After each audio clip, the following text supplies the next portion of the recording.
Hi everybody, hope you're all well. This is Diana here. For those of you that haven't met me before and that have just joined my group, welcome.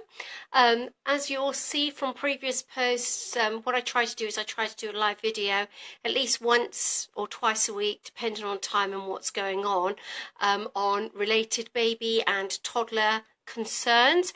I do have a wish list, so if you've got anything in particular, excuse me fidgeting, that you'd like me to discuss, then obviously just ping me a message and I will do that. So tonight we're going to be discussing, I've just had a little message pop up. So if this stops, can somebody just send me a quick text, tell me it stopped. Tonight we're going to be looking at overtiredness, what you can do about it and the signs to spot and how you go about that.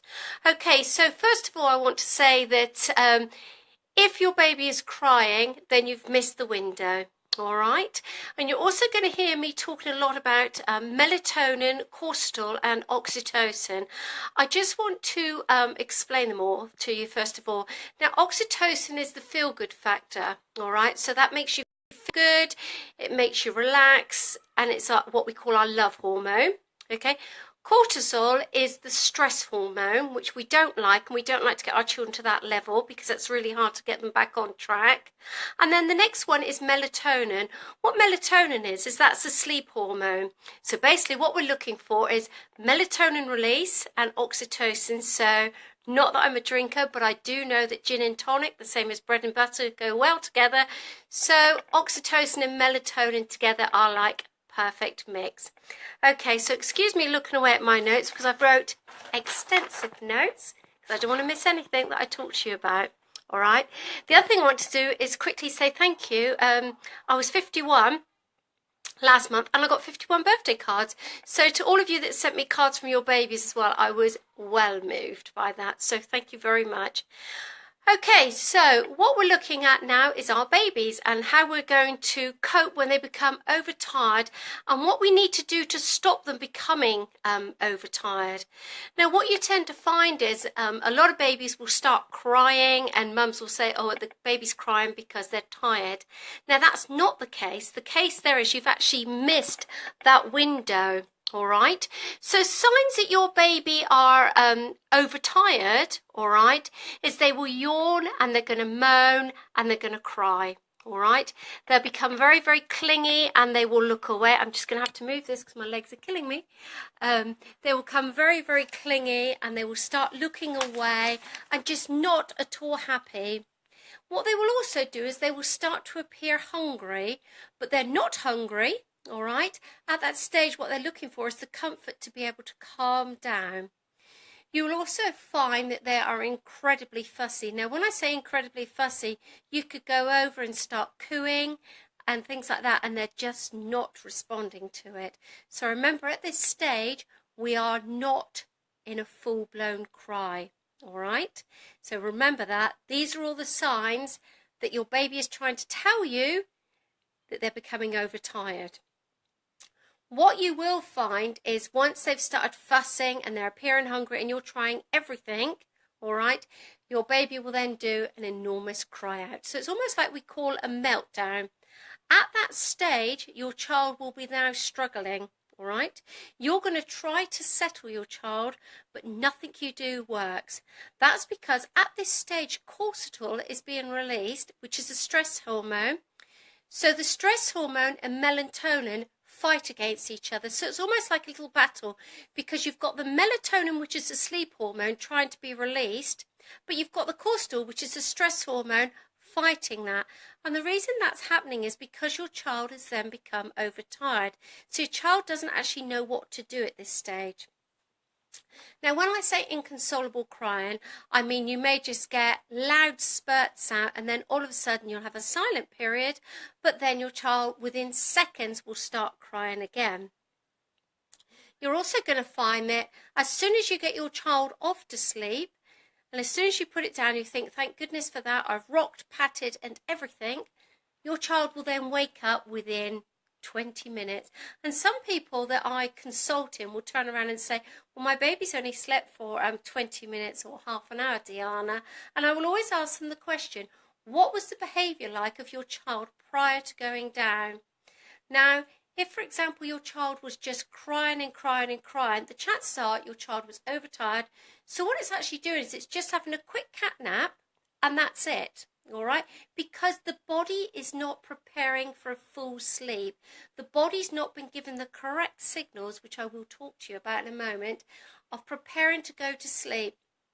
More often than not, and this goes with toddlers too, I find that I go to people's houses or they send me their videos of what they're doing, and you'll see that they've had their baby there playing on the playmat, and all of a sudden, Laura, I'll have to put my glasses on to read your message, so I'll have a look at that in a moment. What you will actually see is they're playing on the playmat, and the mums will go, right, baby's been up an hour and a half now, time to put it down. And they will pick that baby up from the playmat and put their baby down. Or your toddler could be sitting, looking at books or playing with something, and you think 12 o'clock, right, you've got to go and have a 2-hour nap now. It is not going to work. Okay, forget it. You know, all sorts of sleep trainers will have all different methods of what they need to do and how you need to do it, okay? But there's one rule, and I stick by one rule, and 30 years on, I still teach the same rule, okay? Sleep is a learnt behaviour. It is not a given. So for us, yes, that are absolutely sleep deprived, as soon as we pop our head on the pillow, we're probably out for the count. I know I am, okay? And you're most likely to be the same. Well, your children aren't. So let's say, for example, we've had a baby that we've been sitting there playing rattles, stimulating the baby, and the baby does a yawn, all right? You're going to think, tired, straight down. It's not going to work, okay? So what I'm going to tell you now is how you can tell your baby is tired before we get to the stages of it becoming overtired. So you're going to have that glazed look. And when I say glazed look, I don't just mean, you know, I mean they will just like, and their head will go side to side all the time. You'll find that you talk to them and they're looking away. Now this is where the feeding trap comes in, okay? Because what you'll find they do, very clever, they will turn away and go with their mouth, and you will take that as an indicator that your baby is hungry. And then what you will do is you will think, baby's hungry, so I need to feed. When in fact it's not. What your baby's actually doing is they are showing you the signs that they are hungry. Rewind. They are showing you the signs that they're actually tired, not that they are hungry, okay? Now, so remember this. Glazed look, they're going to look away with their mouth wide open like this and almost look like they're rooting. The reason they do that is a lot of children will feed to sleep, all right? A lot of children need the comfort of food to go to sleep, okay? I would encourage you not to do that. I will tell you when we need to do that in a moment, okay? The other thing is you will find your babies are fussing. And when I say fussing, again, remember at this stage, we are just going through the signs that your baby is tired. You may find that your child only wants you. You may find that your child wants nobody. And you will go over, you may see your child lying there on the playmat just gazing around. And what parents try to do is at that stage they'll actually go over and start talking to their baby, saying, "Are you tired?" Well, you need to try and not do that. So what I encourage people to do is, so once you've seen the yawning, all this rubbish about once you've got to the third yawn, you've missed the window, is total rubbish, okay? Once you've seen them yawning, yes, that's obviously an indicator that they are tired. Once you've had the glazed look, the staring look, and the looking away, and the rooting, once you've had the fussiness with a moan, but no crying. Remember at this stage, there is absolutely no crying. When your baby is tired, they do not cry, all right? They'll just moan. I must just have a drink of my tea, because otherwise I'm going to be coughing and that'll annoy you all, so sorry. Okay. So you've got the signs there. So what I want you to do is, at that stage, is to pick your child up and hold your child, all right? I want you to hold your child in the upright position. So, for example, you put the baby on your lap as normal, hold it up, and the hand against the baby's ear. I'm just going to go and get my famous teddy to demonstrate this. So hold on 2 minutes, everybody, and I'll be straight back. Sorry.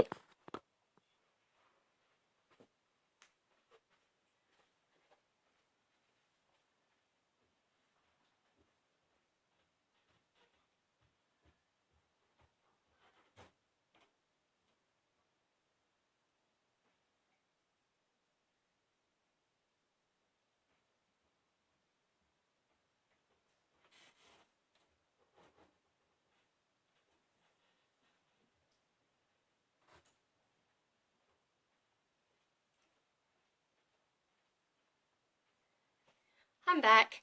Right, okay, so what I don't want you doing is picking up your baby and saying, "Are you tired?" Blah, blah, blah. Don't talk, okay? And I don't want you putting them up and giving it the old da da da da da, okay? What I want you to do is to get your baby, sit your baby on your lap. I wish there was an easier way to demonstrate this.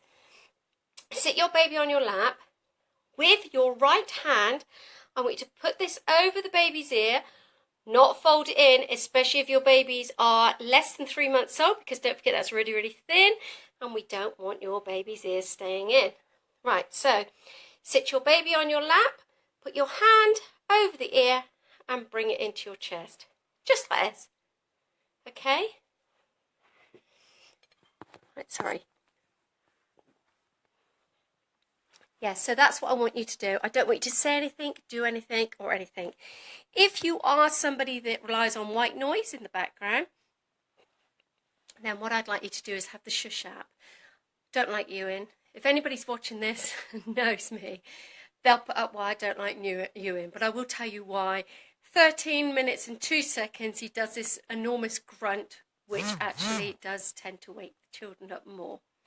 All right, so going back slightly to what I was saying, how we have to prepare them for sleep. We can't assume they are automatically going to go down for their sleep. You're going to hold your child there for a good 5 or 10 minutes. Now, you may think, well, that's an awful long time. But hey, you know, if you're going to want a quality sleep after that, and your child too also, we have to prepare them. Always remember this saying, sleep isn't a given. It's a learnt behaviour.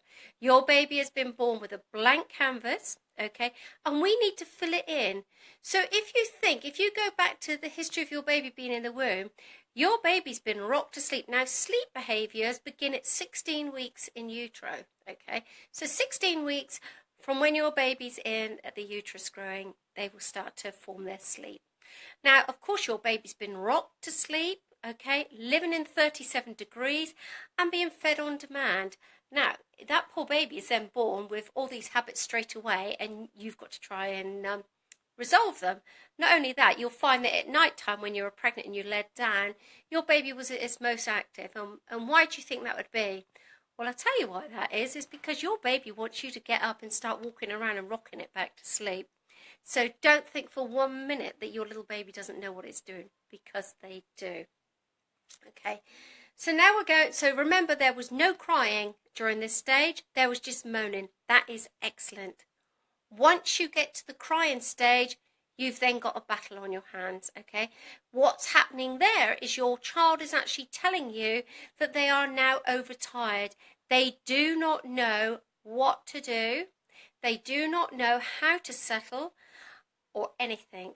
Cortisol is being released. They're getting really, really stressed. You've got melatonin trying to be released, and it's not happening. So what you need to do at that point, if you're at home, is to go into a dark room. Okay, the reason I say dark is if people know how I explain my bath and bedtime routines, which I will do on a separate video, melatonin is released when it's dark. Melatonin, the sleep hormone, needs dark. So, for example, in your bedrooms, when you've got all these bright lights and all that going on, and you've got your night lights, your lovely white company rabbit that's absolutely gorgeous, but he has the brightest white light, it's no wonder our children and our babies are waking up at night. Wrong lights. White lights, blue lights will wake your children. Orange lights, red lights are what you need, but soft glows, all right? So your overtired child, I want you to go into a nice dark room, if you're at home, and just sit there. You will have to do whatever it takes at this point.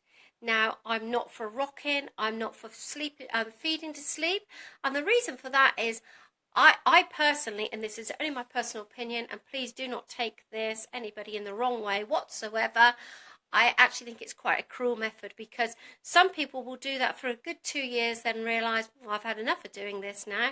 Well, your child doesn't know any different. So then you wonder why your child's upset at night. It wants the comfort. It's almost like somebody with an addiction or a habit.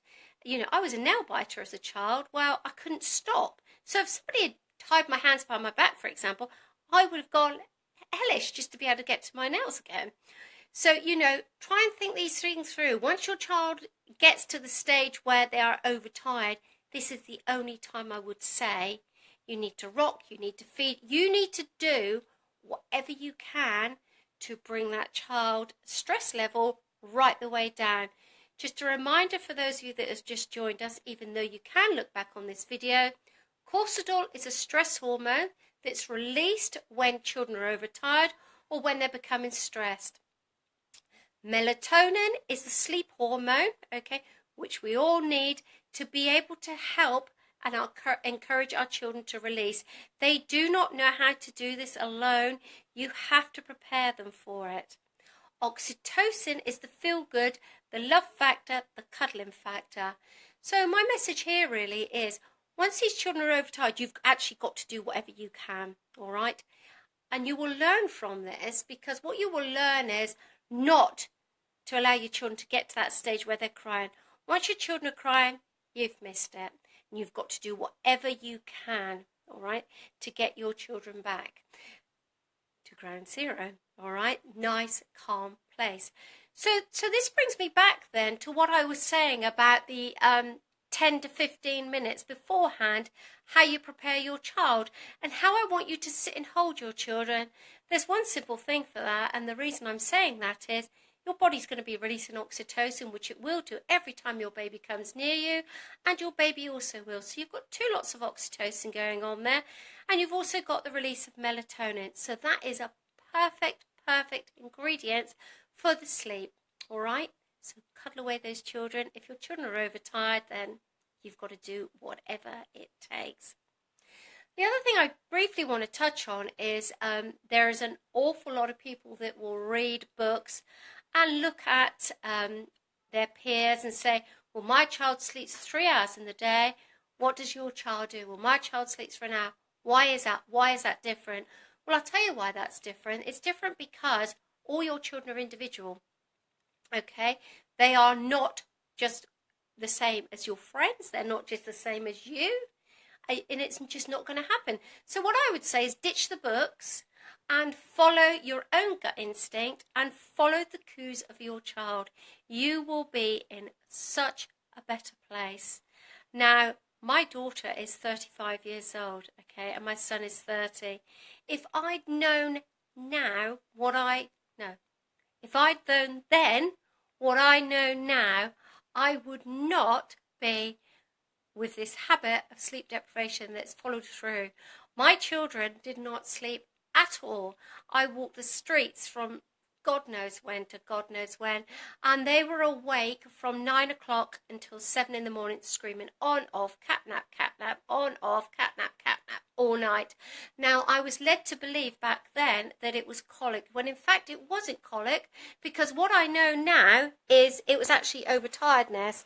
And what I was desperately trying to do was keep them active in the day, thinking, oh, you know, I'm going to have a better night tonight because they've been playing all day, so surely they're going to be tired. Well, no, that was wrong. That was totally the opposite of what's happening, because what had happened was, yes, they were excited and playing, okay, but what had happened was I'd missed the window, all right? Now, going back to our little windows, hold on, sorry. You're going to find that they go through 3 stages during the day, all right? So what you'll do is you're going to be given the signs that your child is tired, which, like us all, some of us ignore them, all right? You're then going to go to the next stage where we've ignored those. So now your child's overtired, inconsolable, screaming. You can't settle your child. Then what you'll find is your child becomes happy after about half an hour. And you're like, oh, didn't sleep, but it's happy now. Why is that? Danger. Okay? That's your child actually getting a second wind. That's their body trying to fight against the cortisol release, all right, and the melatonin release still. So what you need to do, what you'll find is they're really happy. You're going to get about a 30-minute window, and then you're going to have a total meltdown, all right? Don't let it get to that stage, all right? You don't need to let it get to that stage. Now, I know a lot of people will say, do you have to stay in the house to be able to achieve all this? No, you don't. You don't need to be in the house. Now, let's say, for example, you're out in a cafe with your friends, or you're out walking, and you're at mum's group or something like that, and there's 6 of you. 5 babies are up awake, happy, but your child's showing the signs of tired. Pop your baby down and turn that pram away so there's no stimulation. You know, you've got to be cruel to be kind. You're not actually being kind by allowing your child to become overtired. It's actually quite cruel because they don't know what to do. The same as us when we become overtired, okay? We're ratty, we're miserable, we fuss around, we can't go to sleep. Respect your child. Your child cannot speak to you, unless it's a toddler. Your child cannot speak to you, but they're trying to show you. All they've got is their signs to show you, all right? And their hand signals. You know, your baby will pull at its ears. It will start to suck on its hand. It will rub its nose. It will rub its eyes. It will claw at its face.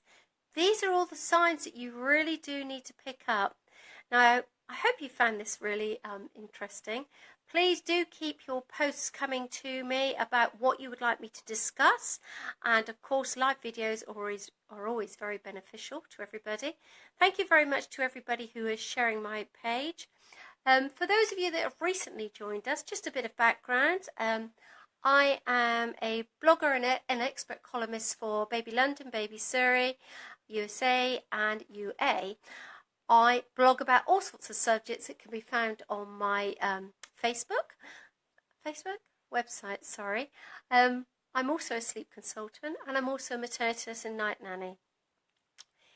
As a night nanny, I do not sleep on my nights. I stay awake because I think I'm being paid by the hour. So if somebody came into my house and I'm paying by the hour and they asked for a bed as a night nurse, I am allowed to swear because this is my page. I'd be pretty peed off, to be honest with you, because I'd be thinking, well, what the hell, you know? I'm paying you £20 an hour, for example, and you're going to sleep. No. So it doesn't sit right with me, and I think it's because I'm quite old school, to be honest with you. I'm quite old-fashioned in my morals and ways. So what I do is I set this group up because I know there's a lot of people less fortunate than some and can't afford it. So I run this voluntary. I love it. You know, I wouldn't change this for the world. I love to think that, you know, even if I can just help one of you.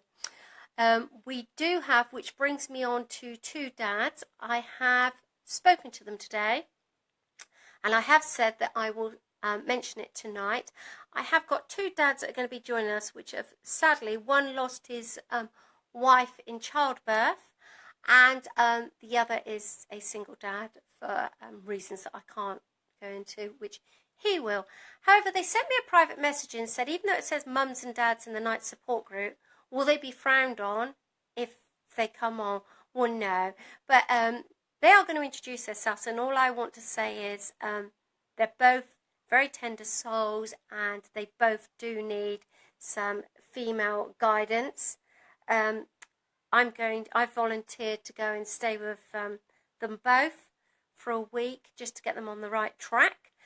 Doesn't mean to say I'm going to ignore you lovely lot, because I will still be here for everybody. The other thing is, if I say on a post, call me, that's probably because I need more details, or I can perhaps see something that I'm trying to explain to you and the message isn't getting across. If I see a post that's repeated by a lot of people, then again, I will do a live video for that. We're back. I've got a phone, albeit it's a crappy phone. I lost my phone, and my arms are killing me. I'm sat here holding this bloody thing, and it really isn't a nice phone. But until I can afford a new one, this will have to do. Unless anybody's got a contract phone they've just finished using and would like to donate it, then I will happily take it off your hands. Now, there is one person that has put a message up here, so before I log off here and then log on to the emails to answer emails, I just want to go back to that. Jodie! Jodie Marshall's my daughter-in-law. Hello, Jodie. Her children sleep. Hazel's my children's granny. Now, Laura, thank you for doing this. Past few nights my daughter won't sleep from being overtired. Laura, how old is your child? I'll just wait for Laura to come back.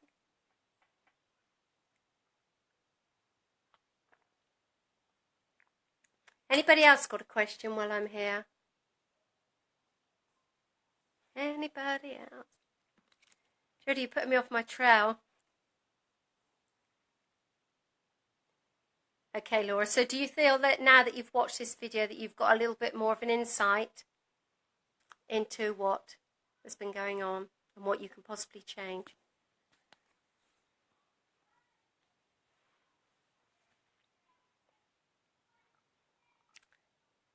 No other messages? Okay, well, hopefully, Laura, you've got an insight into what's going on here.